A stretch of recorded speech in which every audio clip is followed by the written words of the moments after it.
nature of the supreme reality? What kind is it? What is its potential? What is its magnitude? How to access it, etc. The opening verse says, Muhyanti yat suraya. Muhyanti yat suraya. Even the enlightened people, the scholarly people, the ascetic people, the spiritual stalwarts, the yogic emperors even, they are Muhyanti, deluded. Deluded. If you start measuring the length of the universe and reaching the boundary of the universe, can you ever reach? You cannot. In the same manner, Muhyanti yat suraya. If you understand this source very well, you will find the whole universe has got no existence at all. Yatra trisargo mrisha. Yatra, where? Trisargaha, sattva, rajas and tamas. These are the constituents of nature. The entire nature is a compound of the three gunas. The three gunas are there constituting your personality. They are there within the atom even. They are equally there in the earth, in all the other planets, in the whole universe. The entire universe is a display, a manifestation, a splendor of the gunas. These gunas, their splendor, he says, mrisha. Mrisha. Absolutely an illusion. They are elusive. They are illusory. Now, if you put an avagraha there, it becomes amrisha. Somehow, the Srimad Bhagavata author has been very careful in using such words in describing these propositions so that you can make it positive as well as negative. If you remove the avagraha, it becomes illusory. If you put an avagraha, it becomes amrisha, not illusory. But I would like to explain, and I will continue to say that it is mrisha, because that is the message of Srimad Bhagavatam. What does Sri Krishna himself say? Yadidam manasa vaja chakshurbhyam shravanadibihi nashwaram grihyamanam cha vidhi maya manomayam. In the Shloka Shatkam, which Krishna first spoke to Uddhava, he clearly says, whatever Uddhava is grasped by or revealed by the mouth, articulation, manasa by the mind, vaja, chakshurbhyam by eye, etc., shravanadibihi by the ears, nashwaram grihyamanam cha, whatever is perceived or grasped or comprehended by any organ, external or internal in the human personality, understand all that to be manomaya and maya. Iksheda vibhramamidam manaso vidasam drishtam vinashtam adilola manada chakram. In Hamsa Gita, Krishna says, Iksheda vibhramamidam manaso vidasam. Uddhava, understand it very clearly. Whatever you are seeing or grasping or perceiving with the senses, all these are nothing but delusion and illusion. Manaso vidasam. Drishtam, vinashtam, adilolam, anada chakram. These are all perceived, all right. But in reality, they are not there. In the dream, you perceive many things, but are the dreamt phenomena any time there? When you wake up, everything is lost. In the same manner, the whole existence and creation are subsisting upon your individual wakeful awareness. I am wondering whether you understand me and I am able to make it clear to you. Wakefulness is an awareness of yours, like sleep and like dream. So when you are wakeful, that wakefulness brings about the whole universe, the external universe. So it subsists on your wakefulness. If wakefulness itself is subject to extinction in sleep, the wakeful product is also equally extinctional.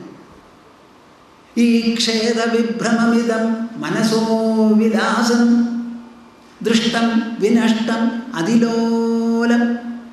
Extremely trifling, so to say, delicate. Anada chakram. It is just like a revolving firebrand. I don't have a firebrand with me, but I have my finger. Look at my finger. I go on revolving. So you see a circle. What circle? My finger is very narrow. How can it produce a circle? But when I rotate it very fast, you see a circle. Is the circle there? No. In the same manner, the universe is not there. It is something that your senses cook up, cook up, cook up. Drishtam vinashtam adhilola manada chakram avidyamano pyavabhadihi dvayo dhyadudhiya swapnamanorathau yatha.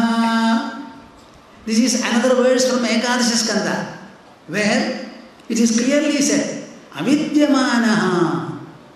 This visible external universe, how much stupendous and imposing, solid, gross and physical it may appear to be, is actually avidyamana. It is not in reality existing. It is your awareness and consciousness that brings its existence and display. Nothing else. It is that alone, nothing else. So, mrisha is the right usage here. Tejo vari mridam yatha vinimayo yatra trusargo mrisha dhamna svena sada nirasta kuhakam satyam param dhimahi.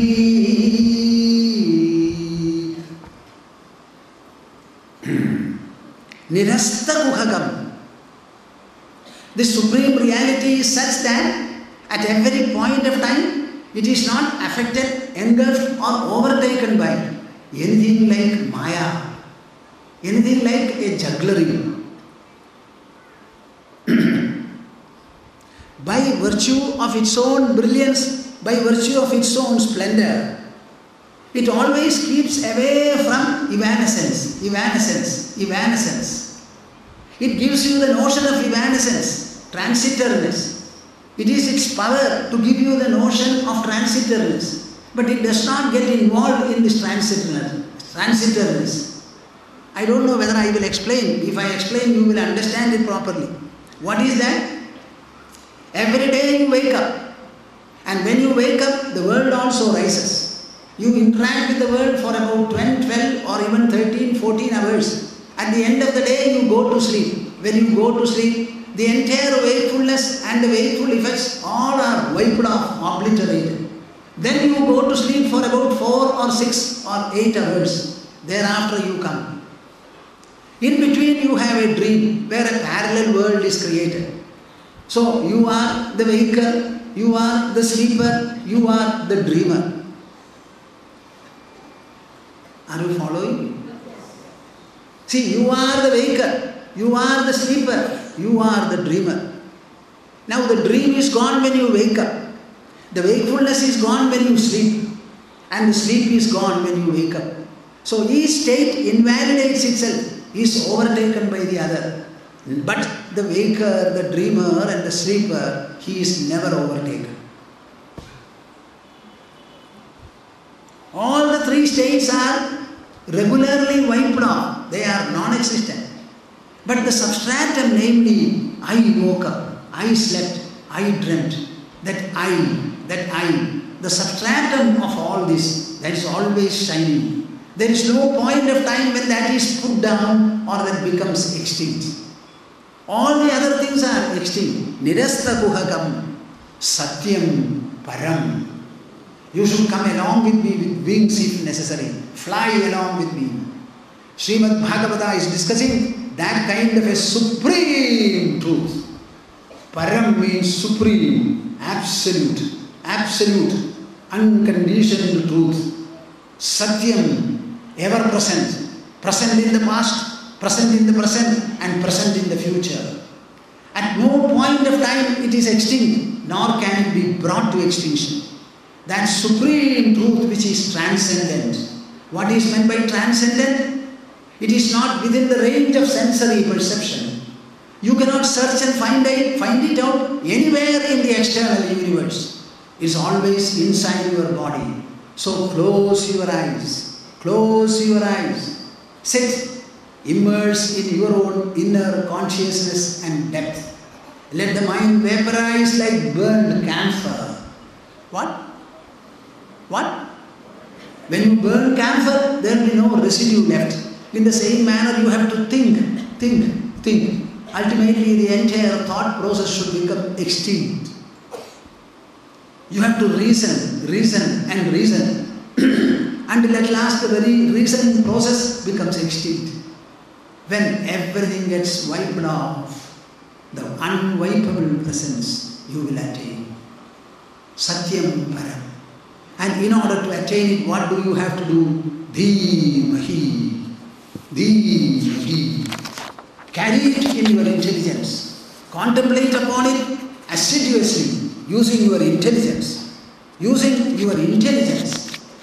You cannot do anything with God or reality except contemplate upon Him. If I gave you a petal or a flower, I ask you, put it on God. You cannot put it on God. You may put it anywhere upon the surface of the earth.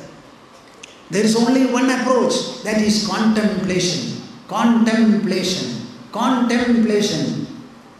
to understand it, listen to it, as Parikshit was listening to. Sri Rama was listening to Vasishtha. Janaka Maharaja was listening to Ashtavakra sage. As all of you are listening to a Bhumananda Swami, listen to it, hear it fondly, lovingly, assiduously, persistently, consistently, devotedly, devoutly, dedicatedly. That is the only way. And then contemplate upon the concepts. Satyam Param Dhimahi. Where else this Dhimahi appears? In our Rigvedic Gayatri. Tat Savidur Varenyam Bhargo Devasya Dhimahi Dhiyo Yo Nah Prachodayat. Tat Savidur Varenyam Bhargo Devasya Dhimahi Dhiyo Yo Nah Prachodayat. We are contemplating upon that adorable brilliance of the Deva. Contemplating upon. For what purpose? Dhiyo Yo Nah Prachodayat. So that it may inspire and enliven our intellects. Generally, people call it to be a prayer or a contemplation of Savita. Savita is generally understood to be Surya. I don't accept it at all. No. Not that I don't accept it, that is not the import. What can the external sun do in the matter of illuminating your intelligence? Your intelligence is a conscious function. And the sun is an inert object. Maximum the sun can emit light and heat. Both of them are in the fold of energy. Your intelligence is far superior to energy and matter. It is consciousness. That conscious pulsation called the intelligence, it cannot be motivated, inspired or enlivened by sun's rays and sun's heat. So the word Savita means what? Savita tu swatma bhudastu. Whatever is present in every Buddha, that is called Savita. He is the Samyak Veta also. That is the one which knows everything, which directs everything, which comprehends everything, which inspires, initiates and empowers everything. So the Gayatri is a contemplation upon the indwelling, supreme, transcendental brilliance. Bhargo Devasya Dhimahi. That Gayatri contemplation is given a more specific and a complete form here. Satyam Param Dhimahi. So the entire Srimad Bhagavatam is meant to make you comprehend, contemplate, actualize, experience and realize the supreme transcendental splendor reality which is in your own heart.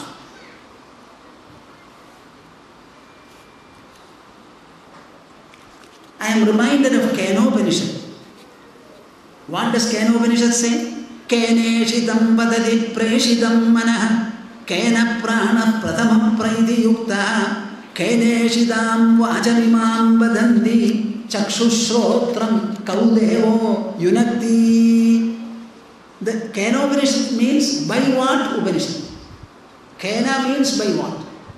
keneshitam padati preshitam manaha. What is the force or what is the power and potential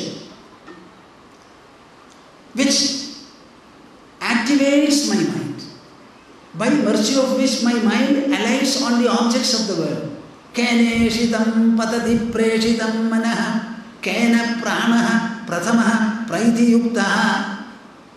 Propelled or inspired or impelled by which the first prana began its first movement in me. Keneshitam vachanimam vadanti. Led by what? Guided or motivated by what? The first speech comes out of my mouth and tongue. Chakshuhu shrotram kaudevo yunati. What is the superhuman God which is behind the function of my ears as well as eyes? My dear souls, have you understood the difference here? The Upanishadic thinkers, the Vedic thinkers, maybe for decades they started involving themselves in the external world of objects and perceptions. They understood that all these are secondary. Everything is revealed by their senses, and the senses are propelled by the mind. The mind is itself led by the intelligence, and the intelligence in turn has to be guided by something still superior and inner. So their entire inquiry became subjective, personal, inner and experiential. Just see what Bhagavatam says. Yat vachanabhyudidam yena vagabhyudyate tadeva brahmatvam vidhi nedam yadidam upasade. And the answer is provided in the Upanishad. Yat vachanabhyudidam, that which our words cannot reveal, yena vagabhyudyate, the power by which the words themselves are revealed. They assume their forms, ideas, etc. and come out.